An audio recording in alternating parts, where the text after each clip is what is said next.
और पटना से इस वक्त की बड़ी खबर आपको बता दें, सीएम नीतीश के काफिले पर हमला क्या क्या है। मुजाहिरा कर रहे लोगों ने यह हमला किया है। काफिले में सीएम नीतीश मौजूद नहीं थे। गनीमत रही कि सीएम नीतीश इस काफिले में मौजूद नहीं थे। तस्वीरें आपको दिखा रही हैं। ये काफिला जा रहा था, इस बीच रास्ते में जो लोग मुजाहिरा कर रहे थे उन्होंने काफिले के ऊपर हमला कर दिया। पटना में ये तमाम सानेहा ये वाकया पेश आया जहां पर सीएम नीतीश के काफिले पर हमला किया गया।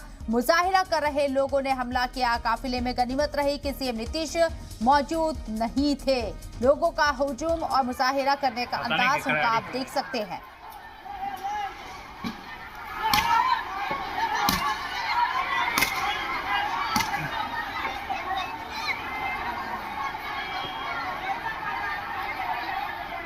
तो मुजाहिरा कर रहे लोगों ने हमला किया है। आगजनी भी की गई है मुजाहिरे के दौरान। और ये काफिला सीएम नीतीश का काफिला था, लेकिन इस काफिले में सीएम नीतीश मौजूद नहीं थे।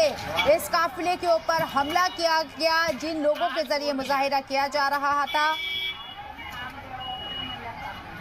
और हमारे नुमाइंदे प्रवीण कांठ हमारे साथ मौजूद है पटना से, उनका रुख करते हैं। प्रवीण, अभी क्या सूरत हाल है? क्योंकि जो तस्वीरें हम देख रहे हैं शाम के वक्त की, ये तस्वीरें जरूर नजर आ रही हैं। हालात काफी पेचीदा होते हुए नजर आ रहे हैं इन तस्वीरों के जरिए।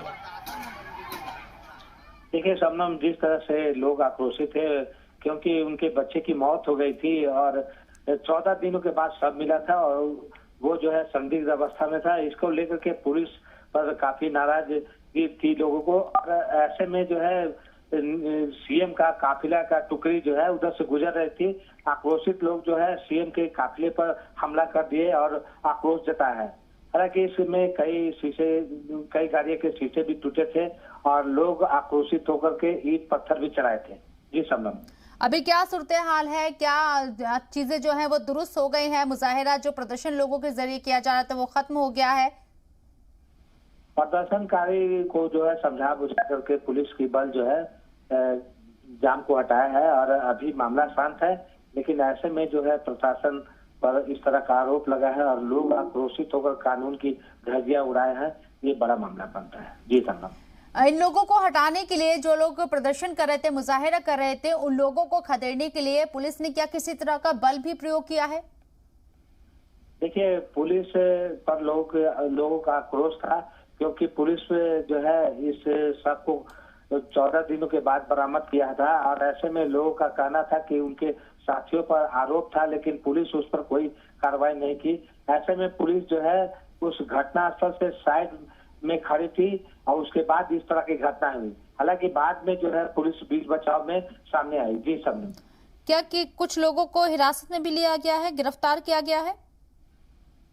देखिए, फिलहाल जो है पुलिस की ओर से कोई कार्रवाई नहीं की गई है, लेकिन लोगों को शांत करा करके जाम को हटाया गया है और परिचालन को सामान्य करा गया है।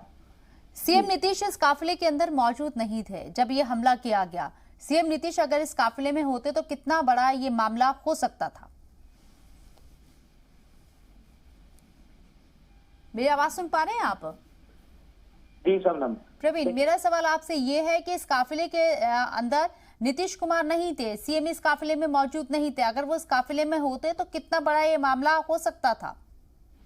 जी शबनम, जिस तरह से लोगों ने कानून को अपने हाथ में लिया है और इस काफिले में अगर सीएम रहते तो वो हो सकता है कि इसमें काफिले में जो हंगामा हो रहा था और तोड़ फोड़ हुई है उसमें घायल भी हो सकते थे। ये बड़ा मामला है सीएम को लेकर के। और बिहार की जिस तरह से राजनीति अभी बदली है, ऐसे में शासन और प्रशासन दोनों चुस्त नजर आए थे, लेकिन इस तरह की घटना जो है प्रशासन की लापरवाही सामने लाई है। जी शबनम, बहुत बहुत शुक्रिया प्रवीण आपका तमाम जानकारी हम तक पहुंचाने के लिए। तो प्रदर्शन के दौरान, मुजाहिरे के दौरान सीएम के काफिले के ऊपर हमला किया गया इन लोगों के जरिए। पटना से ये तस्वीरें आपको दिखा रहे हैं। हालांकि सीएम इस काफिले में मौजूद नहीं थे।